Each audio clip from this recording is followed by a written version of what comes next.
We're looking at what I would term a very unique blue female here on screen right now. This is 11-9, lot 202. She's a November 22 model.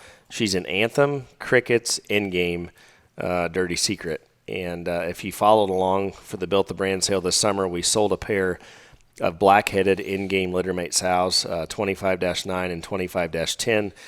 This one actually has one of those as her grandmother, and then her mother is a direct crickets. Actually, this cricket sow farrowed today, was bred to move the needle and did an awesome job in the crate.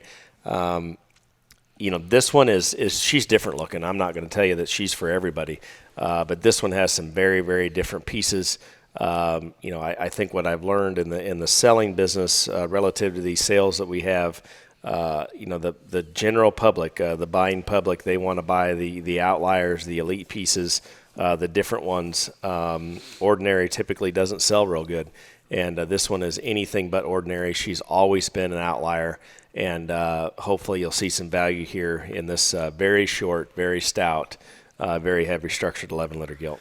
Well, this was an incredible litter this spring. There were several males and several gilts that surfaced early and often, and were very fun to watch feed throughout the summer feeding process. And naturally, as it all goes, they can't all win shows, but a lot of them were I'm very, very fond of, and I'm glad I got to watch, observe throughout the summer feeding process, because then you get to gilts like this, like 11-9, that encompass such far-reaching outlier pieces, but still keep a close tie towards the middle in terms of their comfort and build, and just skeletal correctness. And I mean, this thing's arm is just absolutely gigantic, with a big type of a rear leg that hinges the right way. And like you said, I think Dan Hogue said it best.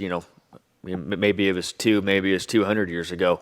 The only thing in breeding livestock that becomes in the middle of the line is just the dotted lines. Roadkill's meant for the middle. The far-reaching pieces never end up on the middle in terms of being average. You've always got to reach towards the outside edges. This thing's got a lot of far-reaching pieces. Big back, short back, exotic up front, big arm. This thing's a lot of fun and wild looking here. There's a lot of limitless potential here on how you want to proceed breeding this thing, but man, she looks like she'll be a lot of fun to look forward on. 11-9, lot 202. She's an Anthem Crickets in game.